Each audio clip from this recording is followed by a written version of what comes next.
Merci à tous d'être PG. On se retrouve pour ce débrief de la 37e journée de Ligue 1 qui opposait le Paris Saint-Germain face à Montpellier. Donc, Paris Saint-Germain à Montpellier pour cette avant-dernière et 37e journée de Ligue 1. Alors, même si, vous savez maintenant, il n'y a pas un grand intérêt pour nous à jouer, puisqu'on est champion de France, voilà. Mais, comme j'ai dit dans mes derniers débriefings, je veux des victoires pour au moins ramener un maximum de points. Les derniers matchs, ça s'était pas très bien passé, c'était pratiquement des égalités, il y avait eu des défaites, c'était des égalités. Les égalités ne me vont pas, je pense que ça vous avez compris, Donc, là on se rassure un petit peu, même si c'était que Montpellier, on gagne face à Montpellier et d'une belle manière. Voilà. On a vu un beau jeu, on a vu des beaux buts, donc franchement, là ça fait plaisir de retrouver enfin une équipe du Paris Saint-Germain comme on aime. Alors, on va voir tout ça. Donc, si tu veux un match où tu n'avais pas toute l'équipe du Paris Saint-Germain, mais il y avait, on va dire en gros, les essentiels. Voilà. On reviendra d'ailleurs sur le poste des derniers buts à la fin de la vidéo, c'est ce qui est intéressant. De normalité au tâche, du coup, mais je vous parlerai de ça à la fin de la vidéo.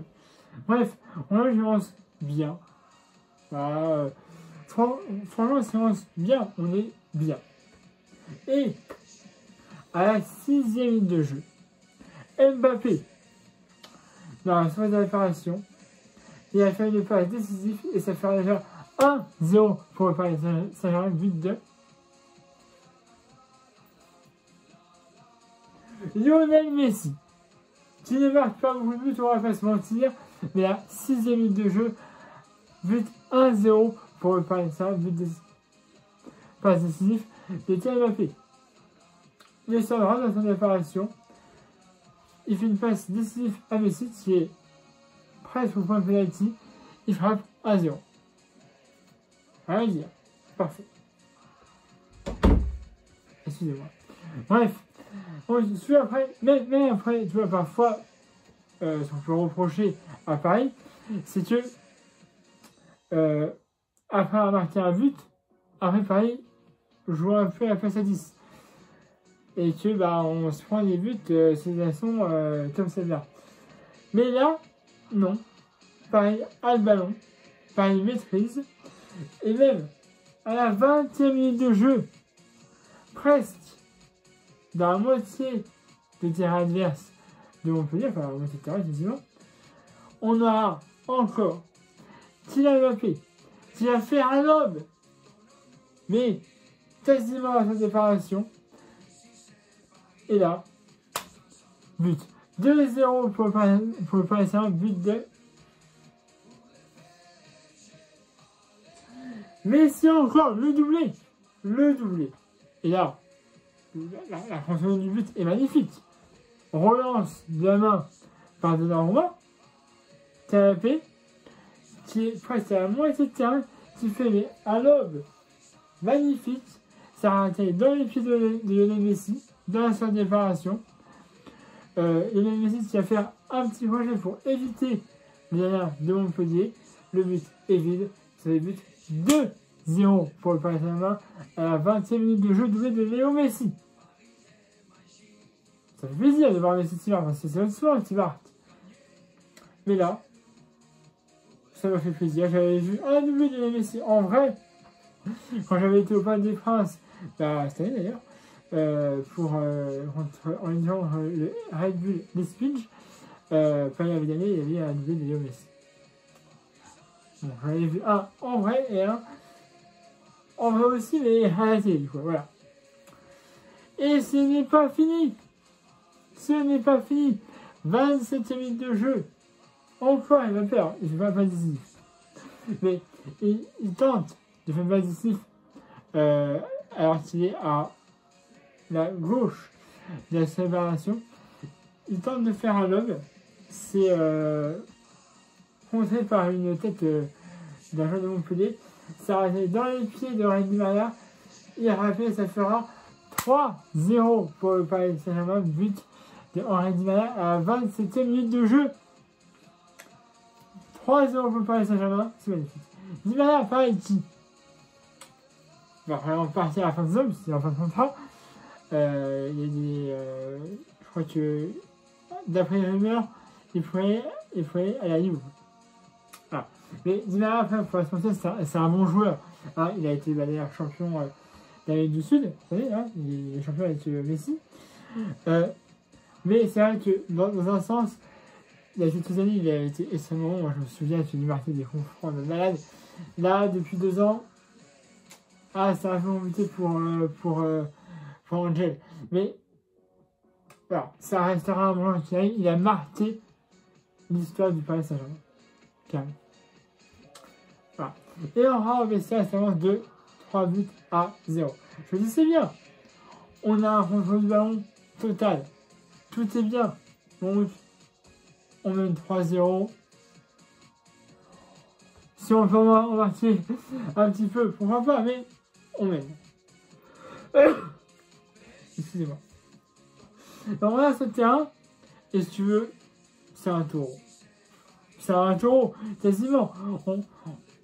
Parfois, on essaie de marquer des petites accélérations pour marquer, mais franchement, c'est un taureau. Vous savez, les joueurs sont en cercle. Ce qui se passe là-bas, ils te remettent au milieu, ils essaient de récupérer la balle. C'est ça un taureau. Là, c'était ça, précis. On se passait la balle. On regardait un petit peu les Montpellier viennent tenter quelque chose. Alors, à un moment donné, il y a Rennes, Mbappé, qui a un ballon au pied et qui sera arrangé par un joueur de Montpellier. Moi, pour ma part, je disais penalty. Donc, après, il ne le déstabilise pas, le joueur de Montpellier. Hein. Effectivement, il accroche un peu Mbappé de l'épaule, Mbappé tombe. Moi, j'aurais fait penalty. Mais, là, lui, il dit c'est trop léger pour se penalty, donc je ne sais pas penalty. Mais, à la 60 minutes de jeu, là, par contre, là, il va s'il fait penalty, je rêve. On est à la barre, si ça va bien. Et effectivement, encore, il y a une faute sur Mbappé. Là, c'était clairement penalty. Mbappé a fait. Parce qu'en fait, le joueur de Montpellier qui a fait la faute, il avait déjà un carton jaune. On a appuyé à essayer de rater un petit rouge, tu vois. Voilà. Il n'a pas. Lui, on n'a pas rose de deuxième jaune. Mais ça aurait pu. Ça aurait très bien pu finir un carton jaune, mais du coup, il a un carton rouge. Et donc, Mbappé se prend face au gardien. Il va tirer et ça fera 4-0 pour le Paris Saint-Germain, but à 7 minutes de Kylian Mbappé. Il tire parfaitement bien. Voilà. Là, il n'y a rien. Donc, il saute du mauvais côté. Et c'est 0. Alors, j'ai eu peur, à un moment, que le match soit arrêté. Et oui, il y a des jets de projectiles et des jets de fumigène carrément sur la pelouse. Le L'hospital a déjà fait une annonce pour les jets de projectiles. Il a été obligé de faire une deuxième annonce quelques minutes plus tard pour les fumigènes. Heureusement, le match n'a pas été arrêté. Voilà. Mais je vais peur qu'il soit arrêté. Voilà. Donc, fin du match. 4-0 pour le Paris Saint-Germain. C'est parfait. Après, Montpellier a eu quelques occasions, mais rien de voilà. On a fait taf. Après, on va quelques-uns, mais il y a un but d'ailleurs, un deuxième dans Henri Di Maria, malheureusement refusé pour une position de hors-jeu, mais il a marqué, c'est déjà bien. Voilà. Alors oui, je vais revenir sur les dernières. Alors, apparemment, d'après ce que j'ai entendu, Paris va faire un grand ménage cet été, dans le mercato, et il n'y avait que de la Roma. Ah! Alors là, je veux dire, je suis tombé sur le cul. De la Roma, champion, il a l'euro, ok.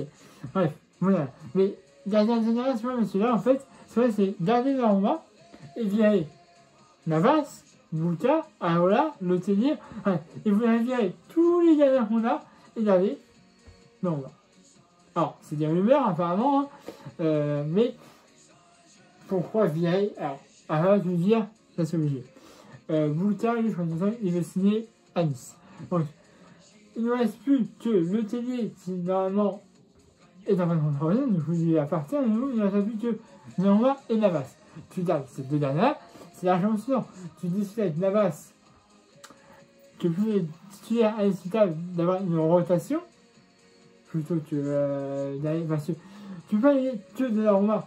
Il faut un dernier, imagine, Donnarumma il se blesse. Qu'est-ce que tu fais? Tu vas ramener un jeune centre de formation, alors, même si là, il y a beaucoup de jeunes joueurs qui vont jouer hein, ce soir. Mais même si j'aime bien les jeunes de centre de formation, ils vont pas avoir beaucoup d'espérance, donc du coup, admettons, normalement, il est blessé pendant 4 mois. Ligue des Champions, Coupe de France, etc. Mon gars, ça va être compliqué. Hein. Bref, moi je suis seul de faire comme on a fait cette année, avoir Donnarumma et Navas. Tu vas avoir un petit peu Navas. Alors voilà, arrête, c'est des rumeurs, rien n'est acté à 100%, mais d'après les dernières infos que j'ai vues, on est dans ce système-là. Après, si au Paris Saint-Germain de décider de toute façon, il faut essayer un remménage cet été, que ce soit des joueurs, de l'entraîneur, du staff, bref. Il faut un remaniement total. Sauf le président. Bref, voilà. Sur ce, je vais pas vous déranger plus longtemps. Abonnez-vous à ma chaîne YouTube si c'est déjà fait, la page YouTube dans la vidéo comme d'habitude. N'hésitez pas à laisser un pouce bleu. Vous avez aimé cette vidéo. Et puis à nous, on se retrouve pour le dernier match. Voilà, samedi 21 mai, à domicile, on remet. Voilà, c'est normalement remettre le trophée de Liga, je pense. Hein, donc voilà, avec une victoire, ce serait bien aussi. Mais alors, en tout cas, voilà. On a fait le taf ce soir. Moi, j'ai bien aimé voir le match. Je sais pas si vous voulez réfléchir, si vous voulez me dire quelque chose. Les commentaires sont là pour ça. Donc voilà. On va finir la saison. Moi, ça va me faire du bien. Voilà, on va avoir cette match de l'équipe de France normalement. Moi, demain, je vais voir la finale de la Coupe de France féminine contre PSG, contre je sais plus, une équipe de deuxième division. Bref, je vous en dis un peu plus pour le débriefing. Et aussi, demain, on a les trophées UNFP qui seront diffusés sur Prime Video et sur l'équipe à partir de 19h. Les trophées seront réellement à 21h, je crois, mais le début de l'antenne, normalement, je crois, est proposé à 19 pour voir l'arrivée des joueurs, etc. Bref, voilà. Je vous ferai peut-être je sais si je pouvais voir le match, parce que le match, je ne peux pas voir toute la cérémonie, parce que le match de la Coupe de France commence à 18h15. Si je te prends tout le match, plus le temps additionnel, plus les 15, la mi-temps, plus quand je rentre chez moi, en plus, parce que le dimanche, chez moi, il n'y a pas beaucoup de bus. Bref, pas vous faire un topo, mais voilà, j'essaie de faire un petit avis si je peux, samedi, pendant le film de Blanche Mendes. Voilà, 15 minutes, excusez-moi, abonnez-vous à la chaîne si c'est déjà fait, à la page de la vidéo comme d'habitude, mettez un pouce bleu, vous avez une vidéo, et on se retrouve samedi 21 mai pour le match à domicile entre Metz, dernier match de la Ligue 1 cette année. Allez, voilà, salut à tous, pareil magique.